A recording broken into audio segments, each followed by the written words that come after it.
Welcome to the most listened to golf in the world, the Fairways of Life show, on air, online, and around the world, with the most candid interviews, unforgettable stories, taking you beyond the ropes. Here's your host, New York Times best-selling author, Matt Adams. Absolute pumped to welcome you into the show today because we are coming to you from one of the most unique places in the game of golf. There's a reason why the stars of the game have taken to TGL, and this space has a great deal to do with it. This is inside of the SoFi Center, and in today's show, I'm really pumped to show you some of the behind the scenes of what makes this place so special. I'll get back to that in just a second because we're going to start today talking about what took place at the WM Phoenix Open. It was pretty historic for a golfer named Chris Gotterup, who's doing some amazing things young in his career. You are going to hear from Scotty Scheffler. He had a great final round, almost good enough to earn his way into that playoff. Not quite. Michael Thornbjornsson as well. You're going to be hearing from him as well. We're going to talk about what's happening on the DP World Tour because that's pretty special too. There's a lot happening in the world of golf, but what's happening here at the SoFi Center, it's hard for me to explain how unique it is because if you've ever been, say, to the old course at St. Andrews and you're walking through the old Great Tune, you come down the slope heading towards the golf course and you're seeing the R&A building, and then all of a sudden, boom, you're on the first tee of the old course, and it kind of hits you, and it's emotional, and it's different because you've been watching it on TV and reading about it for years and years. That's kind of the emotion that I had as I came into the SoFi Center today because we came in, the parking is off in the backside, and as we came walking through, it was more or less kind of, I guess it would be where they would bring in supplies and materials and things. And Chris Reimer was giving me a tour, and all of a sudden we were in the arena. When it's a place that you've been watching on TV and reading about and learning about, and a friend of mine who we're going to hear from coming up in the show today was the architect that built this building. So I've been hearing a lot about what this place is like without ever having been here. And now being here and seeing it, I have to tell you, from kind of a golf nerdy perspective, I'm blown away with this purpose-built building and the size and scale of it. But that's not only the parts that I think are pertinent to this. It's the fact that what they did was specific to its purpose with everything from the grass that they use to the way that the green actually moves to the tee boxes to this massive 5-story screen that's back here behind me. Can you believe this? So all of this will be the roads that we're going to go down today and discussing how and why this place is so cool and so very special. Back to Chris Gotterup, because it is very special what he's doing. 3 wins in the last 11 months with the victory at the WM Phoenix Open in that playoff over Hideki. Again, Scotty right there, very, very close, just not quite good enough. Scotty had a 64 in that final round. Chris had a 64 in that final round. He birdied 5 of his last 6 holes. He had 9 birdies, which ties his record for birdies in a final round. It was pretty darn impressive what Chris did. Afterwards, he spoke to his emotions of the ride that he's on. Definitely different than my last couple. You know, I went in with the chance for sure to start the day. Today, I really wasn't expecting to be, I would have had to go shoot a really good round, which I did, but even during the back 9, I was like, all right, just keep climbing the board, try to get into a good spot. And, I knew to need the birdie 18, and I had some would say maybe a little luck involved in that shot, but to come out on top and then do it in the way I did in the playoff is awesome. You just mentioned the way that you did in the playoff. Can you talk us through that putt to win it? Yeah, I mean, can't feel a thing, and just trying to make sure I didn't bomb it by the hole and get it down there and put some pressure on Hideki, and for it to find the hole like that is really awesome. I mean, I've seen countless putts on this 18th hole in playoffs or normal events go in, and to be added to that is pretty cool. We saw it going a little right to left, and obviously you're just looking, it's all down green and bright yellow, and you're just trying to get it down there and, put some pressure on Hideki, and for it to go in like that is really, amazing. And, like at that point, it's hard to feel anything, and you're just trying to make sure you do something right and get it, wish it down the hole. And yeah, for it to go in like that was really awesome. Can you just break down, like, minute by minute for us what you did when you finished your round to when the playoffs started? We walked off, and I knew I think I was one back of, I think it was Hideki and Mike at that point. And so I was like, all right, we'll see what happens. I, didn't really know what, you never know what to expect. So just wanted to stay loose, watch the finish, and hope that I had a chance to come out on top. And we went over to the first tee, hit a couple balls, was watching, and then all of a sudden you're out there on 18, and everyone's going nuts, and you're like, all right, this is it. So yeah, that was that. Just wanted to ask about sort of the atmosphere on 18. It looks like you guys both had to just step off your shots once or twice. Just wondering, how do you stay in the moment and not let yourself kind of just be taken over by the fan atmosphere? It's a good thing that there's so many people. It's just, you hear it, but it's all, you have so much going through your brain. It's almost like white noise. And for it to be, obviously, I think on the tee box, like a chair fell, and it, of course that happens in, the playoff, but, it's just a crazy atmosphere, and you just have to embrace it this week. And I felt like I did a good job of that. And, let alone trying to win a tournament, and then also having, people line the fairways, it just makes it, that much more difficult. But I felt like I was focused on what I was doing. We talked everything through, me and Brady, and then, for the putt to go in is awesome. So cool being here in the SoFi Center. Tommy Fleet was just ripping drivers into the screen while we were listening to that second cut from Chris Gotterup. Now, Scottie Scheffler, after Thursday's round, was tied for 89th at the WM Phoenix Open, and he ends up a stroke out of the playoff when it was all said and done on Sunday. So here's a quick clip from Scottie talking about the week.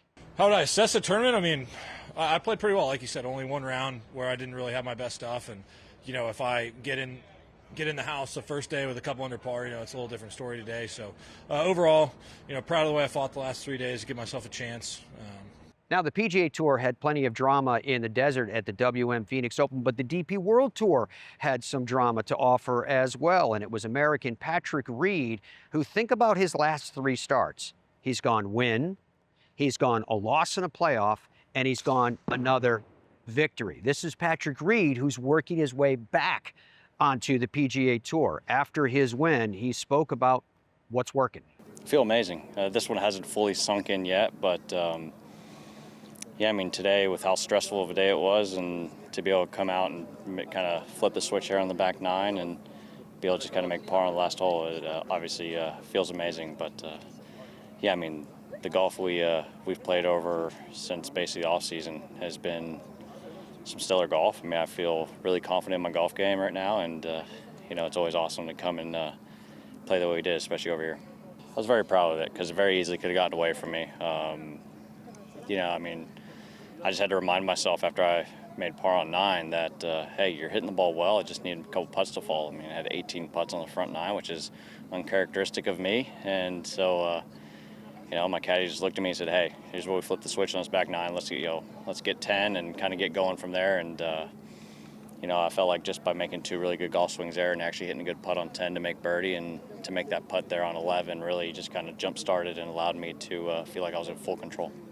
I mean, I can take a ton of confidence from it. To come out and, and have kind of a lot of stuff going on early on in the run with, not just golf-wise, but everything else that kind of, was going on, and then to come out and play as well as I did in Dubai, and then to back it up after winning and having almost a chance last week, and, feel like I kind of let that one slip away, and to have an opportunity here and to capitalize on it obviously means a lot. And, definitely it's going to allow me to take confidence going into the rest of the year, especially with the different ways I had to do it. I mean, I had a really comfortable lead in Dubai, and then I had to come chase last week, and then here have a lead and then lose it and then have to fight back. So I basically did it all 3 different ways. And, for me, it's just kind of build on the great things and kind of just moving forward, and really look forward to the rest of the year. And you're now sitting at the top of the Race to Dubai rankings. Has that been a goal, and is that something you want to win this year? yeah, it's always been a goal of mine, especially as an American. American that always come over and supported this tour. It's always been a dream to have an opportunity to win the race to Dubai, and hopefully one of these years win it. And why not this year? We're off to a good start, and I know there's a lot of the year left, but we got ourselves up on top. Now, hopefully, just continue playing some solid golf and getting our chances late Sundays. So we have so much to show you here from the SoFi Center, this TGL venue this week. We're really excited about taking you, like I said, behind the scenes and showing you some things that maybe you were not familiar with when you're watching the broadcast. But watching the broadcasts are awesome too, and I can't wait to see how this all plays out here this week. Cannot wait to show you everything that is on store here at TGL inside the SoFi Center and all of that, including talking to some very, very big names in golf coming up right after this. Golfers today are a different breed. Who? Me? We see the game in a different way. We all have our own style. We swing our own swing. But we have one thing in common.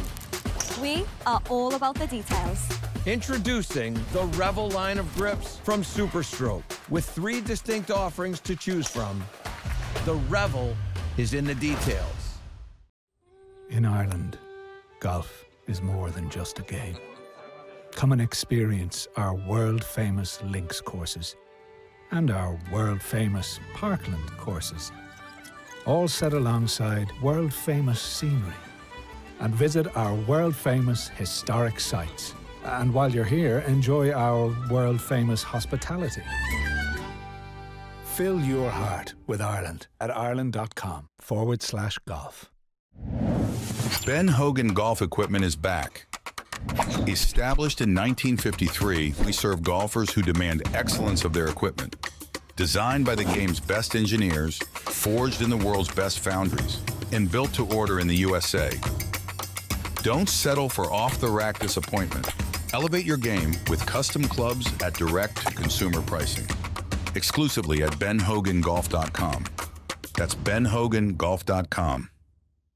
The Rome clubs are causing you strokes. PXG can fix that for an amazing new price. PXG Black Ops drivers, double gold winning, effortless distance, and game-changing forgiveness. PXG Gen 7 irons, unmatched quality, precision, and a feel so pure you'll never want to swing anything else. Save your season and save with incredible new pricing on Black Ops and Gen 7. Book your fitting now. PXG, you've never played like this before. FlightScope Mevo Plus is the ultimate indoor and outdoor golf launch monitor and simulator. It gives you the club and ball data you need with the accuracy you demand. Mevo Plus comes with ownership of simulated golf courses for you to play and practice at home. Mevo Plus is an essential golf partner to help you improve and understand your game better. Put more purpose in your practice. To learn more and get your Mevo Plus, shop now at flightscope.com. Head down, water down the left, bunker down the right, take the club straight back. Wandering minds. When golfers lose their focus, they're totally... But Bridgestone can help. Introducing Mindset.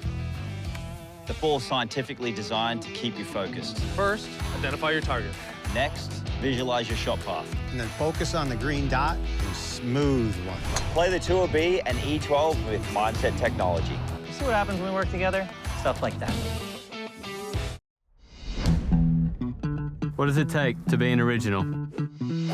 Cam knows something about that.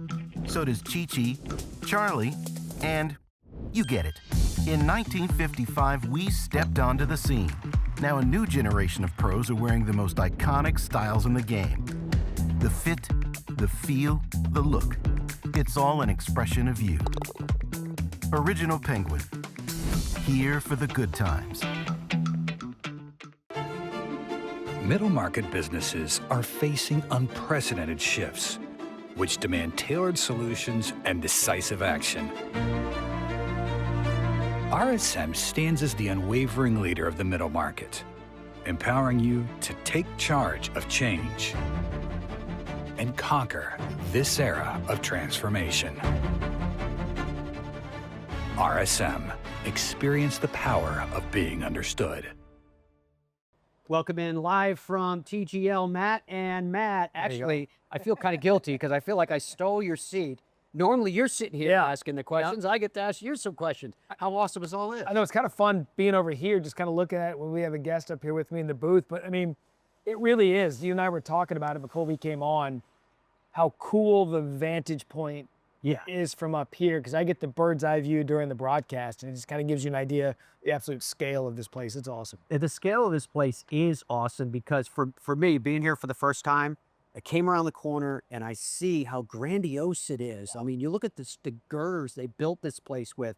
It's kind of hard to believe that somebody sat down, Mike McCarley, whatever, and said, I've got this concept. Let's make it happen. Yeah, not only have this concept and make it happen, but make it happen and watch it grow and succeed. And I think, you know, look, you do golf for a living. I do golf for a living at ESPN. And none of us knew what was going to happen. None of us knew it was going to work. We're like, wait, hit a ball into a screen? What do you mean?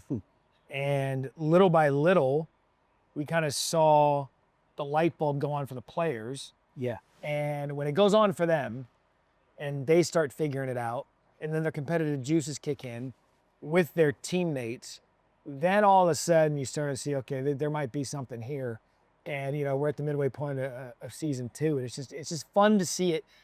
Every week something new happens, and it's been fun to be a part of. You know, it's interesting that you mentioned about that it means something to the players. I've always felt the same way. If it means something to the players, it means something to me as a fan, whether we're talking about FedEx Cup or whatever, what it is. But we've heard from Justin Rose, we've heard from Michael Thornbjornsson in particular, where both have said that what they do here helps him out there, because even though this is fun, there's real pressure. Yeah, Chris Gotterup said it again after winning the second tournament yesterday. He's played all year for Atlanta. And I think what happens is you get in here, and you'll see tonight when you're here for the match, it's a different kind of pressure, and it's a different kind of atmosphere where these guys have to be in a completely different tunnel vision, right? So if you come out here, they've told me a million times, they've been more nervous in here hitting shots than they have out in the tournament, because everything's right on top of you. There's a shot clock. They have to play quick. They hear the shot clock thumping. Like, there's just different things. It's just a different kind of adrenaline for him. And so I think with Gotterup, he comes in here. You're in an arena that seats 1,500 people. It's intimate, it's loud, and it's different. And then you get out to this expansive golf course. You've almost mentally been trained from in here. Interesting. And if something can't bother you in here, they're not going to bother you on the course. And this isn't the first time, Matt, that's happened. We had guys last year at the beginning of the season winning, being in the top 10, and almost saying the same thing. Like, it's trained me mentally to where it comes to fruition out on the golf course. Very cool. And of course, when you're here early in the day like we are, you've got, like, 4 hours, I would think, before you have to get going? Yeah. Somewhere around there? Yeah. You see the players actually here practicing, which gives you one more indication of buy-in, if you will. Yeah, we call it shoot-around, and each team's given their designated time, and so they can come out, they can play the holes they're going to be playing during the match that night. They can get with their caddy and their person that's here with them, their team coordinator, and they can just start game planning, taking notes. Like, okay, on this hole, let's set it up to aim this way. So then they try that shot 3 times, and if they don't like it, they'll aim it this way. And I'll tell you, we'll come out here. Roberto Castro and I are here for shoot-around just because we get some good time with the players. We'll talk to them and get into the evening. And we'll see him execute a shot out here to perfection during shoot-around. Then in the match, pressure comes, and it's completely different. And so that's where you start seeing the difference between here, the empty arena, and then when the match is tight or you've got the adrenaline, the club's wrong. It's been fascinating to watch. Very, very cool. I know you get to do a lot of cool things. Yeah. You're back red eye from the Super Bowl, I think a day ago, if I remember correctly. And now you get to sit up here for these TGL events. How much is it a pinch me type moment to watch all this unfold? It's been, and I've said this a couple of times now, talking with people, this is by far the most rewarding thing I've ever done in my career. Because ESPN's a 47-year-old behemoth, right? It's been around Sports Center. I've done Sports Center for 13 years. I've been to the Masters, college football, and all that. But when's the last time you got to be a part of a startup? Like, literally from the ground floor. And so you're kind of in the bunker with everybody in a startup. Like, we don't know if this is going to work. We're all figuring it out together. And I think every time we have one of those aha moments and we see the players and they're mic'd up so I can hear everything they're saying, and to kind of be a part of that, from literally nothing to the point now where we are from season 2, that's why I call it rewarding, because the ratings are great, the success of this place is great, but to see it from ground up is why I just think every Monday and Tuesday night I'm out here laughing, shipping and putting, just having fun with everything. And when you talk about this from the ground up, we talk about from the ground up efforts in the game of golf. Growing the game has almost become a cliche, right? But this is truly about growing the game. This is bringing in people absorbing the game of golf in a different way. And I don't want, this doesn't need to sound hyperbolic because I don't think it is. I think this is doing more to grow the PGA Tour and the game than anything going on right now. But why is that? Because I've had parents come up to me thanking me for TGL. So what did I do? They said, well, my kids hate golf. And now, because of TGL, we sit on the couch as a family and watch it because my kids love it. And then what happens? They watch it and they hear Justin Thomas on a microphone. I'm like, wait, that guy's funny. Who's that? It's Justin Thomas. Oh, he's playing in a tournament this Thursday? Well, I want to watch him now. And it all correlates. I heard Tiger on an open mic the other night when Akshay Bhatia was here for the first time. And Akshay gets his name announced. They're coming out for the player intros. You'll see those tonight. And Akshay's like, oh my God, this is unbelievable. And you hear Tiger, I hear every word he says. He goes, is this incredible? He's like, it's to attract the kid. The kids love it. We're trying to grow the game through TGL, and that's what's happening. I've got a buddy of mine that I work with at ESPN. He couldn't hate golf any more than anybody that golf haters. Just can't stand it. Kids never knew about golf. Guess what they do? Go watch TGL. And so it's bringing in an audience that the PGA Tour covets. And last year, the demographics, we were the second youngest demographic, 1 percentage point behind the NBA. For a startup, that's great. Great for the sport. Yeah. Absolutely awesome. I see you wear your hoodie when you're up here. I'm in regular seat. Now I know why. It's freezing up here. It's freezing, yes. And we try to be a little more casual. Suit and ties for Sports Center and some of the other stuff. But I think you come up here, it's a fun atmosphere. I tell everyone you come here, it's a party. It's kind of a party atmosphere, and these plays are in the middle of it. Not a party like a WM Phoenix Open, but look, end of the day, so just kind of behind the scenes while we're up here, like Luke Clanton, he's down here practicing right there. And he, as we know, is one of the young, great amateurs in the sport. Now he'll come in here tonight, and I'll guarantee I'll ask him on the broadcast, how nervous were you? He'll be like, my heart was pumping. Yeah. If we got any of their data, just watching these guys try to figure this place. I mean, Minwoo Lee, who's better at short game of the PGA Tour than Minwoo Lee? All speed, hip speed. We get to watch it. Oh yeah. See, that's the thing that I love about it is you get the tech and the video game and the younger audience, but for the golf nerds, oh God, we still get swing speed. We still get to watch these players chip and putt. So there's a little bit of everything for everybody. Yeah. Absolutely. Thank you for what you do Anytime, for it. You keep it very entertaining. I appreciate that. And I believe we'll have our annual, do we do the Masters or PGA? Which one do we usually do? You are usually with us during the Masters. Okay, well then we'll have our annual catch up then and we'll recap what you saw here. We might do both though now. Done, in. Good to see you. Likewise. Andrew McCauley is the CTO, that's the Chief Technology Officer for TGL. And Andrew, when you heard about this project, did you draw the bridge between reality and madness? How did you think this could all come together? Yeah, I think it was about July of 22. I got this sort of off-the-record call about this crazy idea of how to turn golf into indoors inside a stadium. Did I have any ideas about that? And yeah, we got the juices flowing, the creativity. How can you turn something down to work on like that?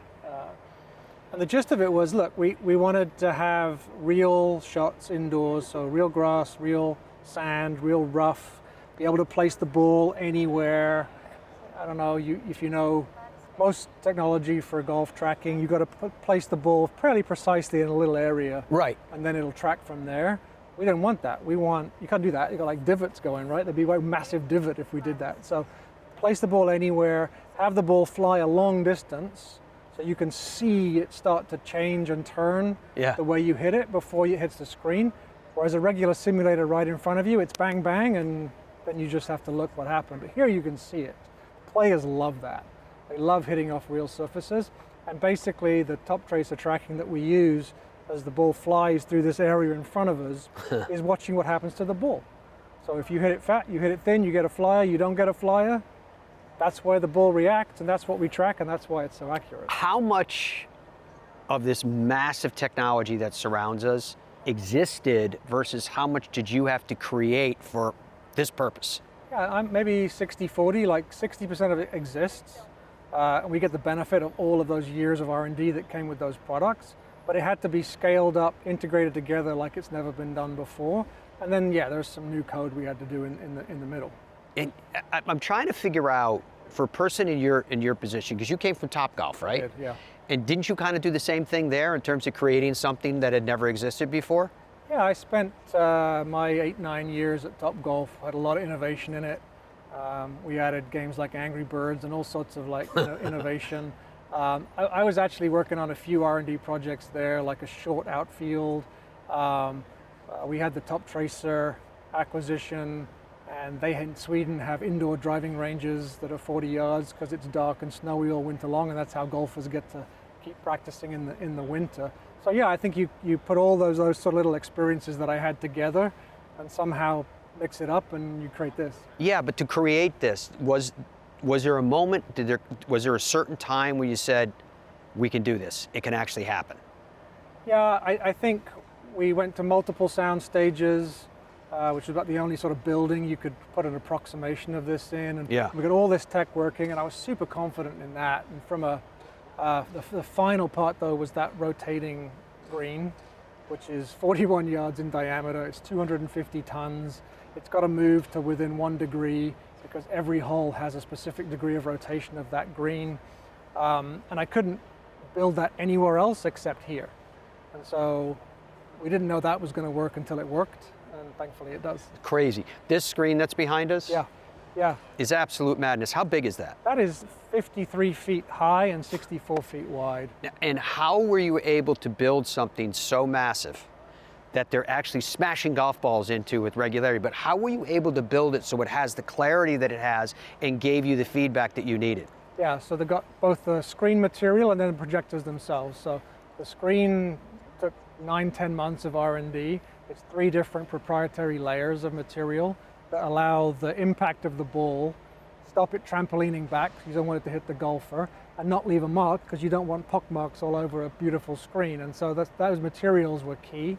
And then we've got 9 projectors right above you right there from Panasonic that all overlay on top of each other, perfectly calibrated, so that we have maximum brightness. Crazy. And it still shows up nice and clear in this very dynamically lit environment. What was it like for you that in terms of like the pinnacle moment of nervousness? Was it like the first time that you're having a competition? But when was it to a point where you're like, I need everything to go right? You know, I've got that British keep calm and carry on mentality. So, you know, but underneath there were nerves. And I don't know, that first shot, first match, season 1, Sean Larry hits it, everything works. That was a huge relief. Who's your Premier League team? Arsenal. Oh. It's our year. Liverpool. All right. Good to see you, my man. Thank you. So you already know who Roberto Castro is. You knew him from when he was playing golf at its highest tiers. Right now, he's working with TGL, and you'll see him on ESPN's broadcast as well. We haven't had a chance to talk about this on the show yet today. How much technology is surrounding us right now? It's honestly what we're standing on is a huge rotating platter, essentially. So the green rotates 360 degrees, not just the green area, so that it matches the orientation of the hole. So if you're playing into the screen and the bunker is to the right and the high hill is to the back left, the green will rotate so that when you turn around, it looks that way to you. So if you come up just a yard or 2 short to the left, the sky mark will come down here. You'll walk from the screen zone into the green zone, and you'll have the pitch shot that you just saw on the screen. It's crazy. How much work did you guys have to put into, like, for example, we're standing on artificial turf right here, but to have the turf react the way you wanted it to? Yeah, a ton of work. I mean, Sinlon's been a great partner for TGL, and I remember Ludwig Aberg came in early days, and he played a ton of indoor golf in Sweden. And he hit a few chips and he was like, oh my gosh, this is the best stuff I've ever hit off. And the way the green reacts, that's the other piece. It's about getting the different foam layers right It's about getting it to react, right? A little bit of a hop, but you also want the ball to check up. You talk about what's underneath this Yeah, layer exactly. It's not just, lay it on there. It's all about getting that firmness and that check and bounce right. And the other interesting thing about the green is there are two virtual greens, one here and one on the other corner. These 3 holes here, the slopes change. So there are hundreds of actuators under the green. When you change between, let's say, hole 5 to hole 6, this putt might be a little bit of a left edge putt. All the actuators move, this might become a right edge putt. And that's the computer matching it to the hole? Yeah, exactly. So there's Crazy. different configurations. Think about it, you're playing the same green every match, so how do you get some variety in there? How do you challenge these guys so the green, it moves? So the top shelf is essentially static. There's no virtual green under it. And the area here tucked up against the bunker is also static. But these 3 holes and those 3 holes, virtual green underneath. What did you call them? Actuator? What were they called? Actuators. Actuators. So they're just like pistons that raise and lower underneath the green. How so you much? can feel actually, so walk here, you can feel underneath your feet that it's a little bit, it's like, they've gotten it so good now, you honestly can't even feel it. What were you wanting, like a piston? Some of type the thing? early tests, because again, we had a sound stage in Orlando. We had a sound stage in West Palm before the SoFi Center, where the early versions of this existed. And when you walked on those early versions, it just felt like you were on something that was mechanical as opposed to solid. But now, honestly, I can't even tell the difference. So how much does it play with a player's mind? And you would know this better than anybody. It'd be like playing Liberty National, right? Where those greens have the subtlety, where it looks like it's breaking towards the harbor and it goes the other way at the hole and drives you crazy. How much do you have that here, where we're looking at the far side of the green, DJ, see over there? And you can see that hole that's maybe 15 feet off the end of the ridge. So you would think this thing's got to break right. But you could actually make it move the other way, couldn't you? You could, absolutely. That's challenging. And then the other thing I learned is that there's light from 360 degrees. So a lot of what you perceive when you're reading greens on green gas is the shadow, because it casts even a tiny blade of grass has a shadow. There's like these imperceptible things you can see when there's just one light source, the sun. Here, sometimes you can feel like I have a 6-footer and I don't exactly know where the light, it's kind of, everything kind of looks flat. So once you adjust, you can really read the greens. It's why you've seen guys putt a lot better season 2 than season 1. But like Thor Bjornsson, that's crazy good putting. Yeah. And the other thing that shocks people is, yes, it's synthetic turf, but some days the greens are fast and some days the greens are significantly slower. And the reason is temperature and humidity. No. So last weekend, if you watch that match, it was 32 degrees in Palm Beach, almost a record. And the fibers shrink up and the humidity's way down. So it just gets crispy and cool, and the green got to over 13 last week. We come down here in November, sometimes October, to do some testing. It's still in the 80s, 90 degrees, humid outside. Yes, you're indoors, but you still get that humidity, right? Crazy. And it slows the green down. It's awesome. Does it blow you away how much technology is behind all this? Yes. Because you see it. You see behind the curtain. The field of play is incredible. Now we're turning. You feel it? Oh my gosh, we're actually moving. Oh, it stopped. Yeah. We were moving. And the TV production piece, which you know very well, it's just an incredible operation. There's, 50 plus cameras. You see every shot, you get all the angles. It's really, really cool. And seeing the behind the scenes of the television has been eye-opening. Yeah, I was talking to... Here we go again. Oh yeah, we're moving.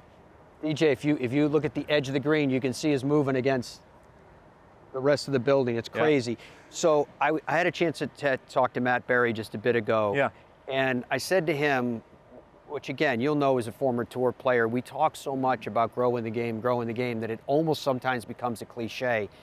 But this isn't a cliche. No. This is reaching people in a very different way to consume golf. Honestly, I get about 2 text messages a week from friends who say their 8 to 15-year-olds are hooked on it. Huh. A couple of them say they don't even really play golf. I try to get them to the course, but they just think it's video games meets sports. And that 13, 14-year-old demographic is just like, they think it's so much fun. So I really do think it's having an impact. And that's the next generation, right? So it's, It is a very commonly used term, but I think it's We're moving it's true. again. Yeah. So if you think about Right it, the other way. if you look into the screen and there's a bunker, and then the pin's cut right over the bunker, right? The green would rotate over here, so that when you turned around, there would be the bunker and the pin would be cut right over the bunker.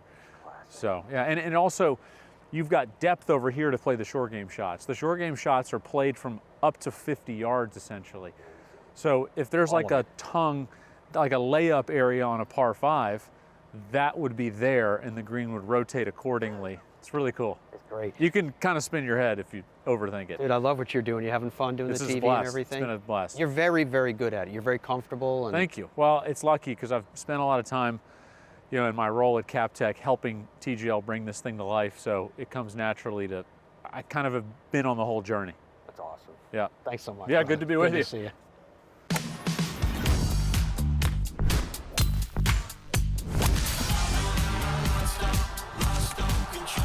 If that doesn't get your golf hormones raging, I don't know what will.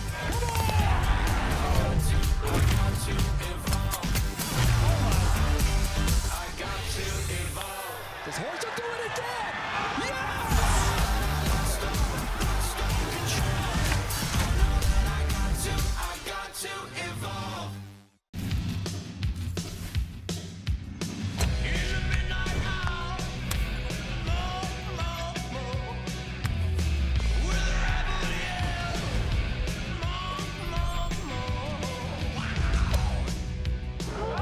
Slam dunk. What a shot.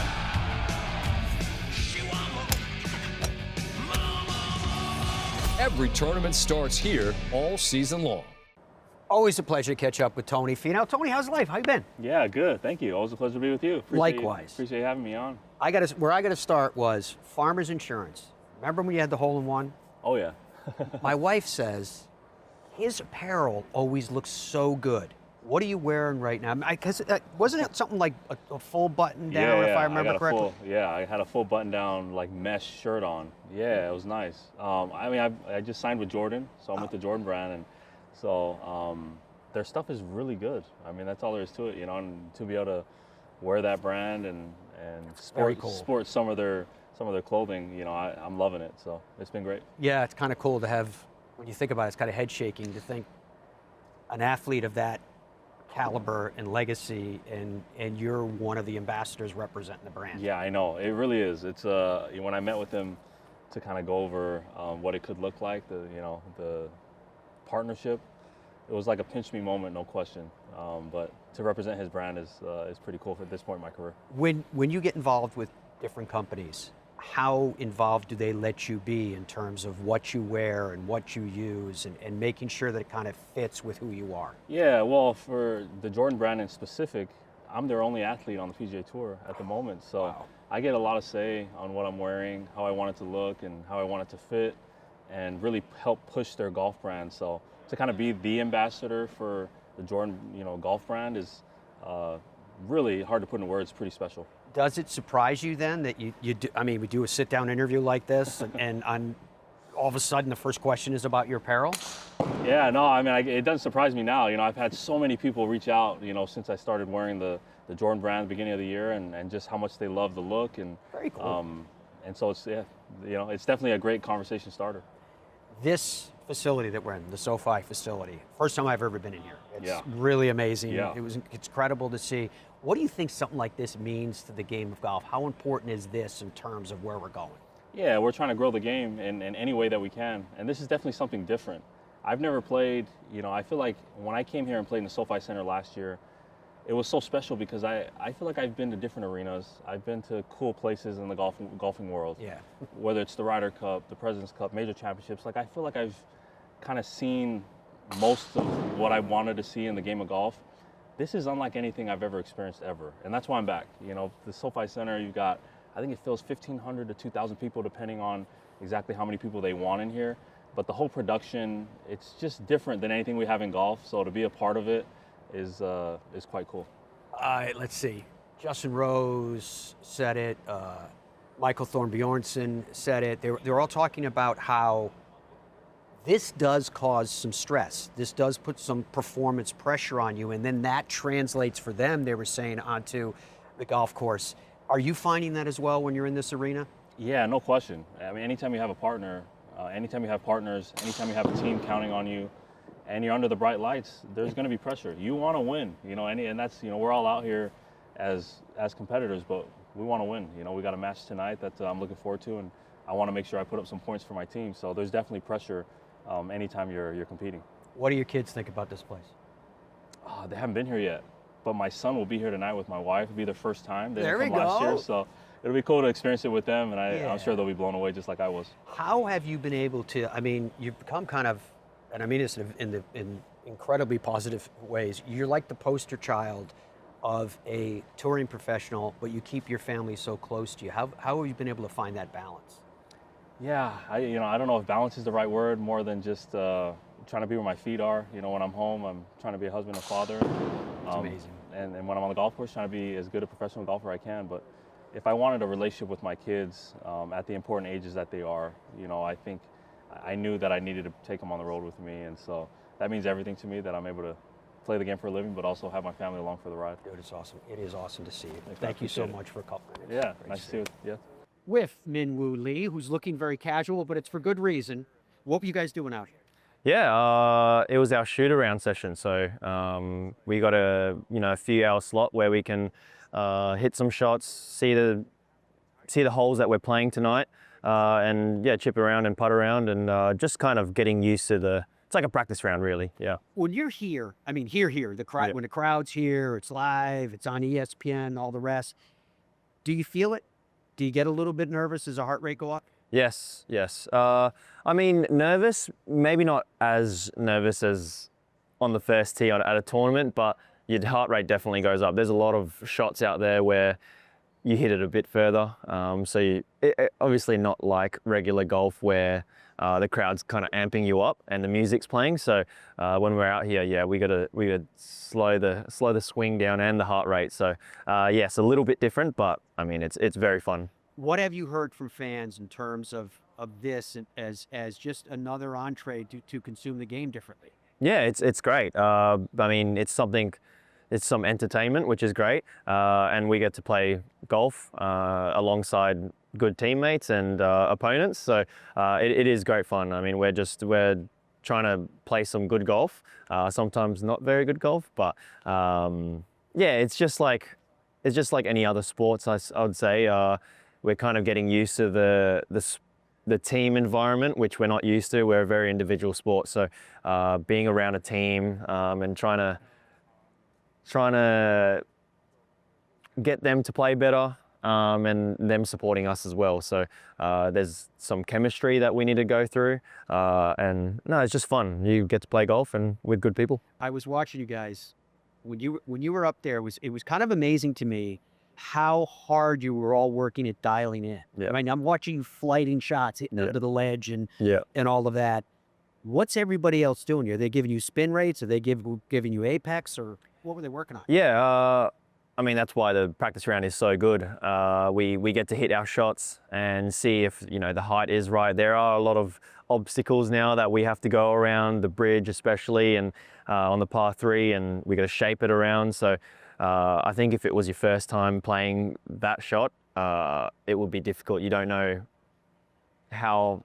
I mean, we get told the apex, but when we're hitting it, we don't really know how many feet it is up in the air, but we just say it's high, medium, low. So it's great that there are a lot of different holes now that we get to play the shots. Even the stinger shot is very cool, but that's why it's fun. I mean, we might as well, we get the opportunity to put different obstacles, on holes. So why not? When you use the word fun, it seems like your whole persona relative to the game is about love for the game. It's about having fun. Yeah.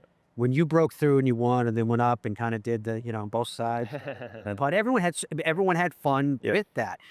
When did you find that, I might as well just be me and enjoy myself along the way? Has that always been you? Yeah, I've, as a kid, I didn't fully love golf, but when I got selected to play a tournament over east in Australia, it was more meeting people and it was fun. It was a really fun week. We stayed in, a dorm type of, like college type of facility, and we were all together, and we had food together, and that's, that brought the love of golf for me. So it was all about having fun, enjoying it, and golf can be, you're traveling so much, and especially coming from Australia, it's a long way away. So try to make it as fun as possible and meet new people and eat good food. Try to make it a light instead of a darkness. So try to have a lot of fun when I'm out here. And what has it been like for you in terms of how you're connecting with the fans now? They get you, it seems to me. Yeah. I mean, I'm just trying to be genuine. I guess on social media, I try to be as real as possible, and I guess show a little bit behind the scenes of what happens and what I do in my life. And it's pretty cool. People like to know what I do. I just try to make it as entertaining as possible. That's awesome. And where's the game at right now? You happy? Yeah, it's, haven't been able to put 4 full rounds together, but there's a lot of positives in the golf game. The approach play was one thing that I wanted to get better at over the last year and a half, and it's slowly showing signs. So it's getting there. It's awesome. Yeah. Great. Thanks very much. Thanks Cheers. so much for your time. You think you know Florida golf? Think again. 4 legendary courses and counting. Carved from reclaimed earth where a mining past meets a golf future. Wild but intentional, this is golf that makes you feel something. Legendary courses, unforgettable moments. This is Stream Song. Head down, water down the left, bunker down the right, take the club straight back. Wandering minds. When golfers lose their focus, they're totally... But Bridgestone can help. Introducing Mindset. The ball scientifically designed to keep you focused. First, identify your target. Next, visualize your shot path. And then focus on the green dot and smooth one. Play the Tour B and E12 with Mindset technology. You see what happens when we work together? Stuff like that. Imagine your ultimate golf experience. There's a good chance it's Michigan's Magnificent 11. 11 spectacular courses from Boyne Golf, varied in both topography and play. Boyne Golf was named the #1 best golf destination in USA Today Reader's Choice 2025. And the Highlands at Harbor Springs is the #2 golf resort in that same USA Today poll. The ultimate golf experience. That's Michigan's Magnificent 11.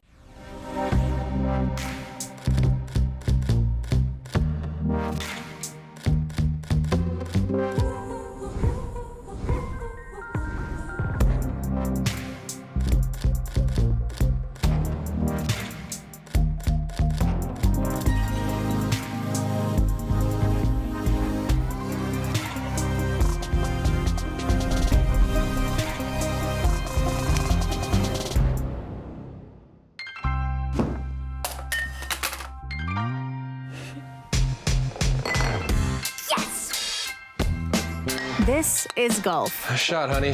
And this is Golf's Superstore. Oh, yeah, we'll take this.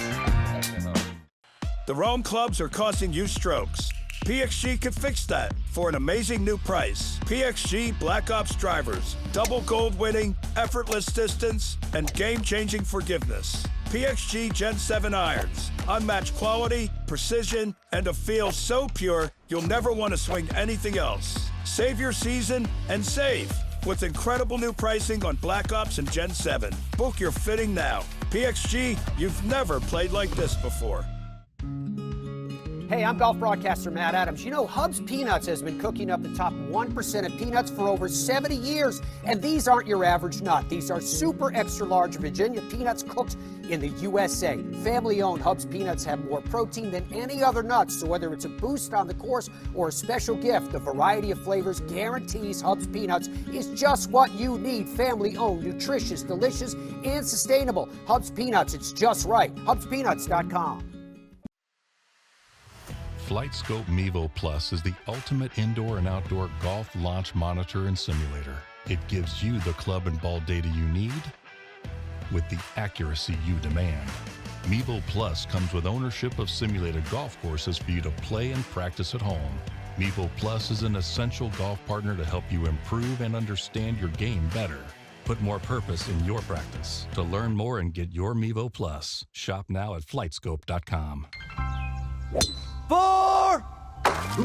This is golf, and this is Golf Superstore, the only place you can walk in for a free driver fitting, have it built, and tee it up the same day. Try Fit and Go today. So cool to be here, and you can see behind me is Tony Finau getting ready for the competition as well. But you can see the grass that they're hitting off there. That's real turf. So you might be thinking, how do you have real turf inside of this building, and how often do you have to change it? That comes down to this man right here. Tanner's in charge of all this. What's up, brother? Good to see you. Good seeing you again. So is this, what do you call these, trays? Yes, these are the grass trays of natural grass that we'll use for every match. Crazy, and this looks like Bermuda grass to me. This is a special blend. It's Tahoma 31 that's overseeded with ryegrass. Beautiful. How do you get this tray ready for the competition and then into that building? Yeah, so it's a big, long process. It starts with a sod farm that's actually outside. So outside we've got a sod farm, many different trays, as you may see back here as we kind of walk around. As each tray starts to grow and develop, they start to look better and better after we use them. So this tray is ready for prime time tonight. We have some other trays that are outside that may not be as ready. You can also see we've got rough grass, which is a rough grass height. And what's the mixture, what's the strains of grass in that one? So this is the same. It's Bermuda it's a as well. Tahoma 31 Bermuda grass. Nice. Overseeded with ryegrass. We just keep this at a much higher height. The density looks great. When I was touching the grass, it actually felt like it was wet. It felt like this is really healthy grass. Yeah, so what we do here is we have a moisture percentage that we're shooting for every match night. Divot size goes into account for that. Club face going through the soil takes account for that. And so bringing the turf inside the day or two prior, and then using grow lights once it's inside to keep the grass happy and healthy while we start to limit that moisture percentage. This is pretty mean rough, I have to tell you. Very much, yes. I mean, it's dense and it's deep, this rough right here. How do you get this tray? Well, how much does this weigh, do you know? So this specific tray is just over 1,500 pounds. 1,500 pounds, Yeah. okay. How do you get this into position? So as you can see right now, it's on a rolling dolly. Thankfully, I don't have to do that every day. I've got forklifts that can bring it from the farm inside, so we can put it on the rolling dollies. And then we use the rolling dollies to get it out to the field of play, which is where our turf trolley system will drop down from the ceiling, pick this puppy up, and take it right out to its spot. Wow, and how long does it take you to fit out the facility for, as you said, the bright lights of being live? So the timing is all a little bit different. We can swap out each tray in about 4.5, 5 minutes. Really? Yeah. Holy cow. It's amazing, dude. Very, very, very cool to actually see this behind the scenes. So Tom, we're standing in the middle of that which you have created. What's it like for you to go from concept, and maybe it was a crazy thing when you first heard, but what's it like to go from concept to now fruition, to be standing where we are? Yeah, well, it was definitely crazy. And it starts with, I got a random phone call on a Thursday in 2022. And the call was, all right, you love golf. You've done a lot of architecture in Florida. You love prefabrication, modular construction. We got the perfect job for you. And I'm like, what's the job? They're like, you got to sign this NDA, and then we'll tell you. So I signed the NDA. And when I'm reading the NDA, I'm like, I'm sorry, what? Like, I mean, this is probably like one of our backsides of our Fairways of Life trips or something. And I was like, this is incredible. Like, I don't know how this is going to work or what it is, but I'm all in. So the concept was honestly probably 12 months of just incubating ideas in Winter Park, Florida, where Tomorrow Sports is headquartered, yeah. And just coming up with just random test. In fact, this building first prototype, if you will, was at Universal Studios. They rented a sound studio Oh. to emulate the screen and just try to get the scale right, because the proportion of the scale to X to Y, right, it was a big deal. How far each of the tee boxes were, it was a big deal. Like, so it took probably a year just to figure out what it is we were doing. So from an architectural standpoint, you know, the whole two schools of thought, form follows function or function follows form. You built this space, first of all, first time I've ever seen it. Yeah. It's massive in here. It's awing when you come in and see just how huge it is. How, once you designed this space, big rectangular space, you could do whatever you wanted to in it. How did you decide what the functionality would be within and design all this? Yeah, great question. Inside out. Like, this is like a broadcast studio. That's what this is. This is the largest broadcast studio I've ever seen. You know better than anybody. But it was screen first, player, athlete, simulator, short game, everything else out. And then the seats, then that kind of precipitated out to the seats, and it was like, you don't want to do like 5,000 people. Like you want it to be intense. Like, you see it tonight. Like, you're going to hear the players like bantering and giving each other crap. It's awesome. People are yelling. They love it back. And like, so 15, 16, 1,700 people with general admission on the lower bowl and then suites and hospitality upstairs was very intentional to make it exclusive. And the music pumps in here. They the have lighting. a DJ Khaled is like jamming. It's like it's just intense. It's incredible. There's nobody holding up a stick that says shh. No, that is very cool that all of that is happening. There's a shot clock, a heartbeat. Oh, I love that. I love that part of it too. Artistically, when you were deciding what this would look like inside, I assume you do all the artist renderings and all these sorts of things. Did this turn out the way you expected it would? It's eerily similar. Like, even the player benches, there's some images of like how the players queue up, and the whole, like, the procession when you see it tonight, they come down that hallway and they come out here, and the players, it's just like, it's like WWE golf style. It's really amazing. It's pretty similar. So and the sketch, I have a sketch, actually, I brought it for you. I hope it's in this book. Hold on. No, I should have thought about this one a little bit. Books look like the rambling of a madman. It is a rambling of a madman. But I have a sketch of that screen wall in here, and I should have had it queued Did it come to you in a dream? Well, no, in a bar.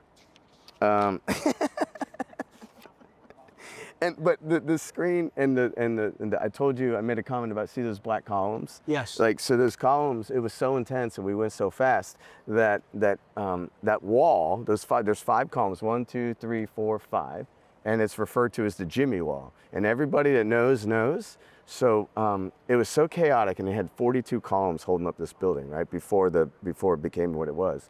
And it was so chaotic that someone's like, dude, I don't care what you call them, but you name them after dead rock stars for all we care. So that particular column over there, Maddie, is named Jimmy Buffett, because that was named the day Jimmy Buffett died, to timestamp it. So that's Jimmy Buffett, Jim Croce, Jimi Hendrix, Harrison, James Brown. So it's a Jimmy wall, and so everyone loves it. So it's thing. It's beautiful. Yeah. So I guess when you finish a project, I know with golf architects, they never let go of a course they designed. It's always their baby.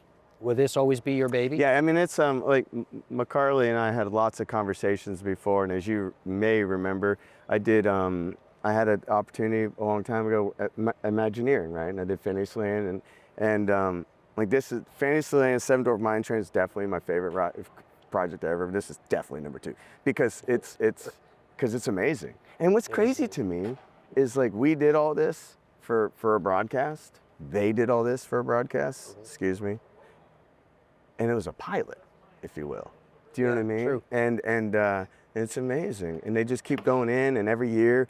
This past season, we did upgrades to the hospitality. There's a new bar. There's some more upgrades to the club behind us. The player facilities, which I don't know if you've been to yet, but those are getting upgraded now. The WTGL is coming, which is amazing for female sports, which is incredible. And Mr. Blank has obviously contributed and initiated that. So this building and what TGL and where it's going is incredible. As you guys can probably tell, we've known Tom for a long time. He's come on a lot of trips with us in different parts of the world.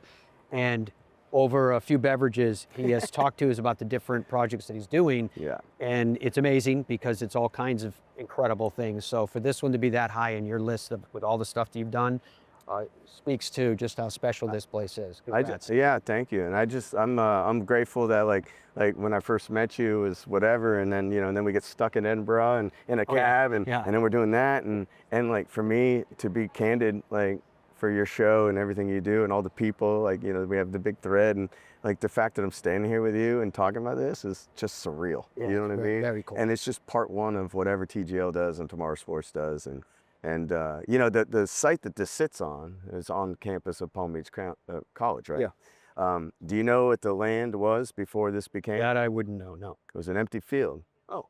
Do you know who donated this field to Palm Beach State College? No. I know you're a history guy, so I can't leave you shit. Jack Nicklaus. Oh, okay, that makes sense. So this used to be Jack Nicklaus Field. Oh, that's very So when cool. we were looking at multiple sites for this, because this was like, it wasn't a foregone conclusion that it was going to be here. They went all over South Florida looking for a site. It had to be South Florida because of Tiger and all the in the local but we looked at shopping malls, we looked at the dog track, and we came out here and there's this big field, and to your point about the size, we're like, all right, we need like 280 feet by 450 feet. We need that much volume to do what we want to do. And we're walking it with survey wheels, and when it fit, everyone's like, done. We found it. You can hear it. It's coming alive here at the SoFi Center. Folks, thank you so much for your company. Great to have your company too, my friend, as always. Until next time, be well. Goodbye for now.